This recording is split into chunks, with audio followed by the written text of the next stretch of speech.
These are all such very important subjects to discuss, and I'd like to ask you your thoughts on Israel, that little country surrounded by so many enemies in a rough neighborhood. Absolutely. You know, first of all, we must understand that that is our true ally in the Middle East. It really is the only democracy over there in a sea of theocrats, autocrats, despots, and dictators. So it's the bright shining light over there. And when you go back and you look at the history of Israel, I mean, Israel has always existed. And that's one of the things that we have allowed the enemies of Israel to try to pervert history with their propaganda.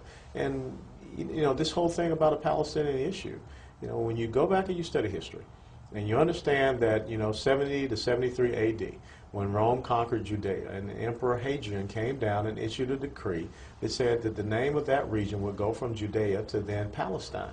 So this has nothing to do with the Arab people. It has nothing to do with Islam. You know, they wanted to take claim because they once upon a time with Saladin conquered Jerusalem, but that's not the point. Jerusalem is the capital of Israel. It must be recognized that way. And it is not about land, because every time you try to concede land or territory to the Arab people there in the Middle East, it just gets worse. It gets even more intense. So we see what's happening in Gaza. We see what's happening in southern Lebanon. Hamas and Hezbollah have completely rearmed and refitted. We see what's happening in the Palestinian-controlled territories where terrorism is creeping in once again. And we know what's going to happen with Mahmoud Ahmadinejad and the theocrats of Iran if they get a nuclear device, because they believe in the return of the 12th Imam, the Mahdi, and that has to be brought forth by an apocalyptic event. Israel is their #1 target, and we need to understand that, and we need to stop, you know, sidestepping the issue.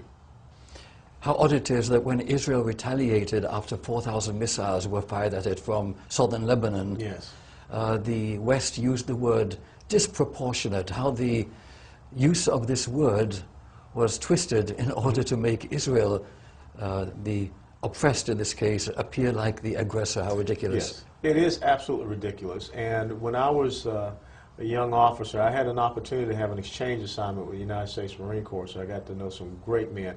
And there was a Marine First Sergeant by the name of Jim Reifinger, and he had a great saying. He said, if you ever find yourself in a fair fight, it's all because your tactics suck.